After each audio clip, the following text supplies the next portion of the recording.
Court ఆదేశాలు ఇస్తుంది, పోలీసులు భద్రత కల్పించాలని చెప్తుంది, ఆయన రాజకీయ వ్యవహారాలు ఏవైతే ఉంటాయో అవి చేసుకోవచ్చని చెప్తుంది. కానీ కోర్టు ఆదేశాలను పట్టించుకున్న దాఖలాలు తాడిపత్రిలో కనిపించవు.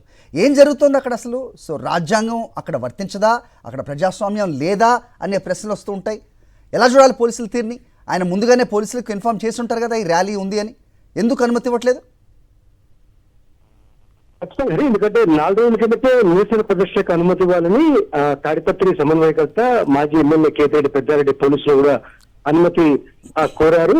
అదే నేపథ్యంలోనే హైకోర్టు కూడా స్పష్టమైన ఆదేశాలు జారీ చేసింది. ఎందుకంటే మాజీ ఎమ్మెల్యే కేతిరెడ్డి పెద్దారెడ్డి స్వేచ్ఛకి ఎక్కడ భంగం పాటించాల్సిన అవసరం లేదు, రాజకీయ కార్యకలాపాలను స్వేచ్ఛగా నిర్వహించుకోవచ్చు, తాడిపత్రి నియోజకవర్గంలో తగిన భద్రత కూడా కల్పించాలని అనంతపురం ఎస్పీ జగదీష్ కు స్పష్టమైన ఆదేశాలు జారీ చేసినప్పటికీ ఈ రోజున రాష్ట్ర వ్యాప్తంగా వైఎస్ఆర్ కాంగ్రెస్ పార్టీ నిరసన కార్యక్రమాలు ఏదైతే చంద్రబాబు వెండిపోటుకు 2 ఏళ్లు కార్యక్రమం నిర్వహిస్తున్న అన్ని కాన్స్టిట్యూన్సీలు ఇందులో భాగంగా తాడిపత్రి నియోజకవర్గంలో కూడా భారీ స్థాయిలో జన సమీకరణ, అదేవిధంగా వైఎస్ఆర్ కాంగ్రెస్ పార్టీ శ్రేణులతో ర్యాలీ నిర్వహించాలని కేతిరెడ్డి పెద్దారెడ్డి బయలుదేరుతుండగానే ఒకసారిగా పోలీసులు రావడం, అడ్డుకోవడం, ఆయన్ను హౌస్ అరెస్ట్ చేసిన పరిస్థితి కనిపిస్తోంది.